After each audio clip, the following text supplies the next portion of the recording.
1 वाजताची प्रेस 1 वाजता आपण सुरू करायला आलेलो होतो आणि विषय आपल्या सगळ्यांसमोर अतिशय स्पष्ट आहे. तो म्हणजे 12 वर्ष विश्वासाची, विकासाची, जनकल्याणाची या देशाचे प्रधान सेवक म्हणून माननीय नरेंद्र मोदीजींनी 4400 आणि त्यावर सलग त्याने प्रधान सेवक म्हणून, प्रधानमंत्री म्हणून काम केलं, सेवा केली, कर्तव्य केलं. असा जनाधिकार, असा आशीर्वाद लोकांचा, मतदातांचा संपूर्णता मागे राहिला. आणि आता एनडीए म्हणून 22 राज्यांमध्ये सेवेचं कार्य हे 22 राज्यांमध्ये माननीय नरेंद्र मोदीजींच्या नेतृत्वात जनतेने दिलेल्या आशीर्वादामुळे चालू आहे. तसं बघितलं तर ही घटना आजच्या भारतीय राजकारणातली दुर्मिळ घटना आहे. दुर्मिळपेक्षा मी अशक्य प्रायच म्हणेन. परत कोणाला कधी शक्य होईल सांगता येणार नाही. आणि आजच्या वैश्विक परिस्थितीमध्ये तर, आणि त्यातही विशेषतः एशियन कंट्रीज मध्ये बघितल्यावर एक नेतृत्व, एक पक्ष, एक सरकार आणि त्याचं वाढती लोकप्रियता याचं उदाहरण सापडणंच कठीण आहे. मला अन्य कुठल्या राष्ट्रांची नावं घ्यायची नाही. आपण सगळे सुज्ञ आहात. जगभरातला जिओ पॉलिटिक्स आणि राजकीय इतिहास बघितला तर आपल्या लक्षात दिसेल ही राजकीय स्थैर्यता हा सगळ्यात मोठा आशीर्वाद जनतेचा माननीय मोदीजींच्या मागे उभा आहे. आणि म्हणून केवळ हे आमच्यासाठी सेलिब्रेशन नाही आहे. काही ठिकाणी मुद्दामून याचा उल्लेख केला जातो. विरोधकांनी करणं स्वाभाविक आहे, त्यांच्यावर टीका करणार नाही. पण आमच्या दृष्टीने आम्हाला दिलेल्या जनसेवेच्या व्रताचा आणि लोकांच्या आशीर्वादाचा आपण उतराई होऊ शकत नाही. पण हिशोब देण्याचा ही वेळ आहे आणि हिशोब जनतेला दिलाच पाहिजे या भावनेतून काम करणारी आम्ही सगळी मंडळी आहोत. आणि म्हणून एक कार्यक्रम पूर्ण सरकारचा, पक्षाचा, एनडीएचा आणि बरोबरीने सर्व जिल्हा शाळा सुद्धा आपल्या पत्रकार मित्रांशी आणि जनतेशी संवादाचा आहे. आजची पत्रकार परिषद त्यातलाच एक भाग आहे. सर्वसाधारणतः मी हातात कागद घेऊन पत्रकार परिषद करत नाही, पण माझ्याकडून सुद्धा योग्यच माहिती आपल्या सगळ्यांना माहित असली तरी गेली पाहिजे. म्हणून काही गोष्टींचा, ठळक गोष्टींचा मी उल्लेख करतोय. बाकी सर्व महत्वाच्या गोष्टींचा या ठिकाणी आपल्याला दिसेल. याचा डिस्प्ले सुद्धा, प्रदर्शन सुद्धा आपण केलेलं आहे. एक नोट, एक टिप्पणी या विषयातली आपल्या सगळ्यांना पत्रकार परिषदेनंतर दिली पण जाईल. पण आम्ही हिशोब देशाला देतो, देशातील प्रत्येक नागरिकाला देतो आणि तो त्याचा अधिकार आहे. आज आपण ज्यावेळेला पाहतो तर सगळ्यात मोठा भारताकडे जगाचा बघण्याचा दृष्टिकोनच बदलण्याचं काम मोदी सरकारने ठळकपणे केलं आहे. याआधी भारत ही केवळ बाजारपेठ आहे आम्ही निर्माण केलेल्या गोष्टींसाठी असं जगातले काही दोष समजत होते. जणू काही त्यांनी मॅन्युफॅक्चरिंग करायचं आणि इथे येऊन विकायचं, कारण भारतीय माणूस म्हणजे बाजारपेठेचा भाग आहे. हा दृष्टिकोन घेऊन जगातील काही देश आमच्याशी वागायचे, ती भूमिका होती. आज 140 कोटी भारतवासियांनी दाखवून दिलं की आम्ही केवळ बाजारपेठ नाही, आम्ही आता महासत्ता आहोत. आणि या दृष्टिकोनातून देश चालला याचं श्रेय 140 कोटी देशवासियांचं आहे. 2014ला ज्यावेळेला प्रधानमंत्री, प्रधान सेवक म्हणून पहिली सही कुठल्या निर्णयावर माननीय प्रधानमंत्र्यांनी केली असेल तर पीएम किसान सन्मान निधी आमच्या शेतकऱ्याला आमच्या युवकाला, बेरोजगाराच्या हाताला त्या ठिकाणी न्याय मिळाला पाहिजे आणि म्हणून पीएम किसान सन्मान निधी हा महत्वपूर्ण निर्णय आपण त्या ठिकाणी घेतला. सर्वांना बरोबर घेऊन चाललं पाहिजे म्हणून सबका साथ, सबका विकास, सबका प्रयास, सबका विश्वास या जातीभेद नाही, अन्य पंथभेद नाही, कुठलाही भेदाचा विचार न करता सगळ्यांच्या उत्थानाचा जनकल्याण या शब्दावर आमचा भर आहे, जनकल्याण. आणि म्हणून 25 कोटी भारतीय नागरिक दारिद्र्य रेषेखाली जे होते त्यांना दारिद्र्य रेषेच्या वर आणण्यासाठीच्या निर्णय ध्येय धोरणाचं काम हे मला वाटतं त्यातलं महत्वाचं काम या 12 वर्षांमध्ये आपल्या सगळ्यांच्या आशीर्वादाने केलं आहे. मित्रांनो, जग तंत्रज्ञान आणि विज्ञानाच्या नवीन नवीन परिमाण बांधत चाललाय. आपला देश त्यामध्ये मागे राहूच नये म्हणून सर्व व्यवहार, आर्थिक व्यवहार हा डिजिटल किंवा ऑनलाईन या पद्धतीने करण्यामधलं यश आपल्याला काय मिळालं? जवळजवळ 4,31,000 कोटी ची बचत ही त्या ठिकाणी या व्यवहारातल्या पारदर्शकतेमुळे झाली. एवढ्या मोठ्या प्रमाणातला अपव्यय ज्या निधीचा होणार होता तो निधी वाचला. हे करताना मैं देश झुकने नहीं दूंगा असंख्य उदाहरण देत आहे. पण आपण सगळ्यांना ज्ञात आहेच, air strike, surgical strike, operation Sindoor, operation Mahadev या सगळ्यातून भारत महासत्ता आहे आणि आमच्या लोकांसाठी, भारतीयांसाठी आम्ही 100% प्रयत्नांची पराकाष्ठा करतो, करणार या भूमिकेतून देश पुढे चालला आहे. नक्षलवाद मुक्त भारत घोषणा नाही दिली. आज बऱ्याच अंशी नक्षलवादी आत्मसमर्पण केलं त्यांनी आणि जे करू शकले नाही, गतिविधी वाढत होती, त्यांना योग्य यमसंदास कायदेशीररित्या पाठवण्याचं काम सुद्धा सरकारने केलं. आणि मग आता तो रेड कॉरिडॉर आता ग्रीन ग्रोथ कॉरिडॉर झोन मध्ये गेला. नक्षलवाद मुक्त भारत. आपल्याला माहितीये की जणू काही बँकेचं अकाउंट हे 2014 पूर्वी बँकेचं अकाउंट किंवा बँकेचे व्यवहार हे काही निवडक लोकांसाठीच आहे अशा दिशेने देश काम करत होता. 2014 ते आता 58 कोटी बँक अकाउंट आणि व्यवहार. कल्पना करा, 140 कोटीच्या देशामध्ये इतक्या कमी काळामध्ये 58 कोटीहून अधिक बँक खाते, त्यातही 32 कोटीहून अधिक भगिनींची, महिलांची, मातांची. हा फायनान्शियल इन्क्लुसिव्हनेस हा सुद्धा आपल्या भारताचं यश जग आज पाहतो आहे. असंख्य उदाहरणं देता येतील, पण त्यामध्ये आमच्या सामान्यातलं सामान्य माणसाचं आरोग्य आणि आरोग्यासाठीच्या असलेला उपायासाठीचा लागणारा खर्च, त्या खर्चाची असलेली योजना, त्यासाठीचा निधी, आयुष्यमान भारत, 60 कोटीहून अधिक आरोग्य कार्ड, 60 कोटी आरोग्य कार्ड, एवढ्या मोठ्या व्याप्तीने योजनांचा महोत्सव जणू केला. इतका मोठा पाठपुरावा सरकारने केला. सामान्य माणसाला रोटी कपडा और मकान यामध्ये माझं सरकार गरिबांना समर्पित आहे. म्हणून केवळ घोषणा नाही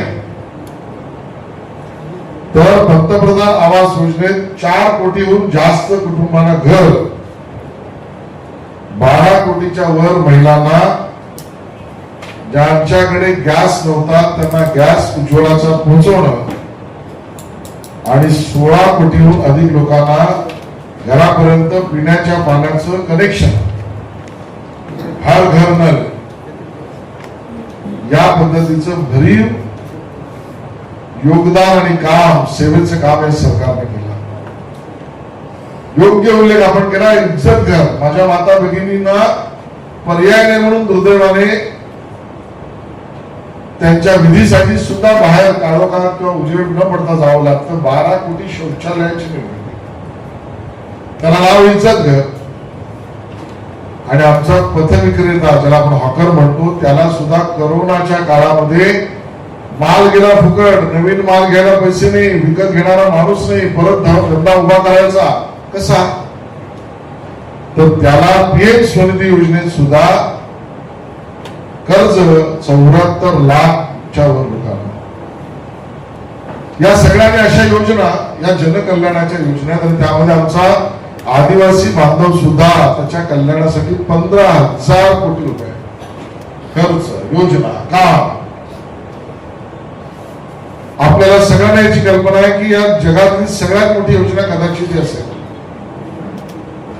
11 कोटी शेतकऱ्यांना, 11 कोटी शेतकऱ्यांना हे आकडे या देशातील नागरिकांना दिलासा देणार आहे, आनंद देणार आहे. 11 कोटी शेतकऱ्यांना 4.3 लाख करोड इतका पंतप्रधान किसान सन्मान निधी सलगतीने देणारे सरकार आहे. माझ्या शेतकऱ्याला कर्ज हवं असेल तर त्याच्या मर्यादा अगोदरच्या सरकारने ठेवल्या होत्या. ते 3 लाखावरून 5 लाखापर्यंत करणं, कर्जाची मर्यादा करणं. माझ्या भगिनींना आपल्याला मागे सोडून चालणार नाही, कारण समाजातल्या नैतिक आलेखाचं मापन हे भगिनींच्या असलेल्या क्रयशक्तीवर अवलंबून आहे. आणि म्हणून लखपती दिदी योजनेमध्ये 3 कोटीहून जास्त भगिनींना आपण त्यामध्ये लखपती दिदी कार्यक्रमातून सेवा करण्याचे काम केलं. आपल्या सैन्य दलात, सुरक्षा दलात सुद्धा महिला अधिकाऱ्यांची संख्या 3,000 वरून 11,000 पर्यंत केली. तिथेही आमच्या माता भगिनींची योजना, त्यांना न्याय देण्याची भूमिका आपण केली. आज पर्यावरणाचा विषय हा ऐरणीवर आहे, ऊर्जा विषय ऐरणीवर आहे, वीज विषय ऐरणीवर आहे. मग पर्यावरण पूरक योजनेमध्ये पंतप्रधान सूर्य घर मोफत वीज योजनेत 1 कोटी घरांवर आणि घराच्या छतावर सौर यंत्रणा बसल्या. विकासाचा मार्ग गतीने पुढे गेला पाहिजे म्हणून कॉन्क्रीट, स्टील, ऑप्टिकल फायबर, लाखो कोटीच्या गुंतवणुकीने आज जग पाहत आहे की इन्फ्रास्ट्रक्चर इन्व्हेस्टमेंट, पायाभूत सुविधा गुंतवणूक याच्यावर रोजगार निर्मिती करणारं केंद्र भारत आज आपल्या सगळ्यांसमोर सेवक म्हणून आम्ही काम करतो आहोत. रस्त्यांचं जाळं, ग्राम विकास 8 लाख किलोमीटरच्या वर, गावागावात रस्ते झाले पाहिजे.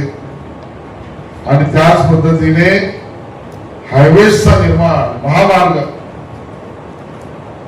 2014 मध्ये एकूण 91,287 किलोमीटरचे नॅशनल हायवे, राष्ट्रीय महामार्ग होते, ते आता 1,46,000 किलोमीटरचे झाले.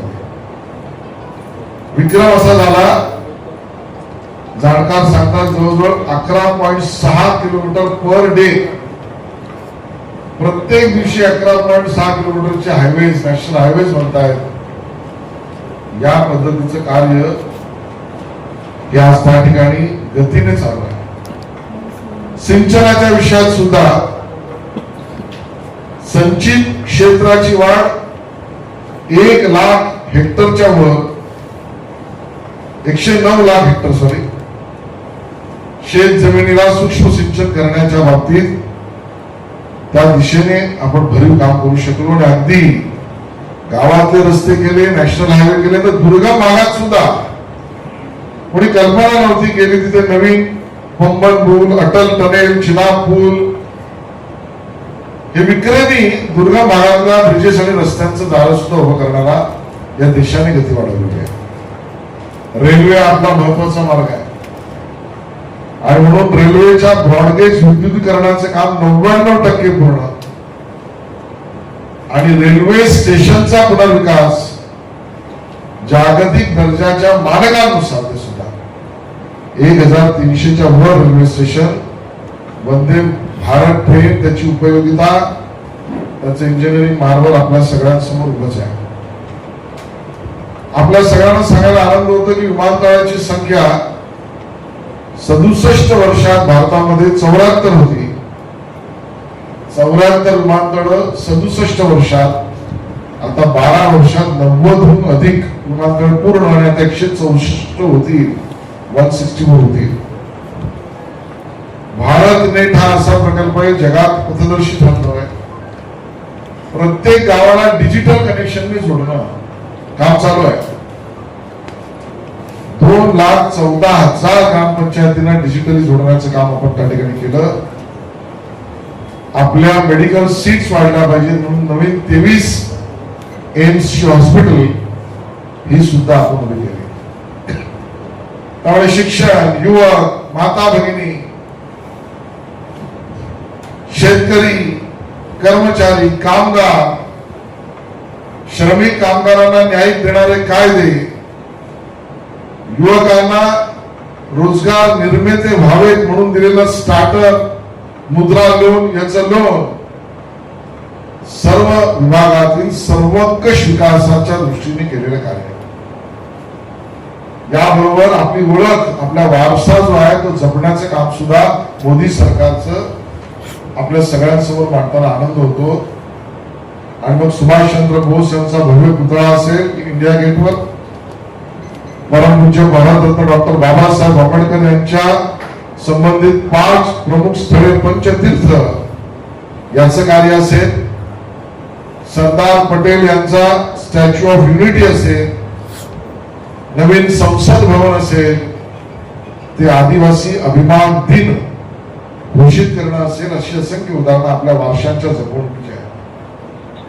मी काल सहज ऑनलाईन माहिती घेत होतो की आपल्याकडे असलेले अँटिक्स जे आपलं भारतीय आहे, स्मगलिंग मध्ये, चोरीमध्ये पळून कसे आपलं जे अँटिक अमूल्य आहे, ऐतिहासिक आहे, हे जगभरात गेलं. मोदी सरकारने या जगभरातल्या अँटिक्स परत भारतात आपल्या मालकीचं परत आपल्याकडे आणणं, अशी गेल्या 12 वर्षामध्ये जवळजवळ 345च्या वर अँटिक्स आपण भारतात आणू शकतो. या वारशाची जपवणूक असेल, त्या अंदमान आणि निकोबार बेटातील 21 बेटांना परत चक्र विजेत्यांची नावं देणं, असा आपला इतिहास जगासमोर मांडला आहे. मला असं वाटतं एक मोठं यश, विश्वास जनतेचा या सरकार बरोबर आणि सहभाग सुद्धा आहे. आपल्याला त्यामुळे लक्षात असं येतं की ज्या ज्या वेळेला अडचणीची परिस्थिती झाली किंवा आवश्यकता होती म्हणून किंवा उपक्रम होता म्हणून, कधी जनता कर्फ्यू, सर्व जनतेचा आशीर्वाद आणि सहभागिता, थाळी टाळी अभियान, जनतेचा आशीर्वाद सहभागिता, हर घर तिरंगा, भारतीयांचा आशीर्वाद आणि सहभागिता, एक पेड़ मां के नाम, अशा सर्व योजनांमध्ये जनतेचा विश्वास आणि सहभागिता दिसते. आपल्याला फिट इंडिया मुवमेंट मध्ये आपल्याला स्पोर्ट्स आणि फिटनेस आणि बरोबर व्होकल फॉर लोकल याच्या योजनांच्या बाबतीत भरीव काम हे आपल्या सगळ्यांसमोर मांडलेलं आहे. जगात भारत अजून प्रासंगिक आहेच, आजन्म आहेच. त्याचं महत्व अधोरेखित करण्याचं काम सुद्धा मग G20, G7 ते 90हून जास्त देशांमध्ये आपले संबंध वाढवणे, सुधारवणे, बनवणे, नव्याने करणे, वेगवेगळ्या टप्प्यातले सरकारचं यश आहे. आणि म्हणून विश्वासाची, विकासाची, जनकल्याणाची 12 वर्ष असंच काम अविरत करण्यासाठी जनाशीर्वाद आणि त्यासाठी जनतेसमोर आणि आमच्या मीडिया समोर सुद्धा हिशोब मांडणं, या भूमिकेतून काही महत्वाचे ठळक गोष्टी आपल्या समोर मांडले. आपल्या माध्यमातून ते लोकांपर्यंत पोहोचावे एवढंच नम्र निवेदन. धन्यवाद.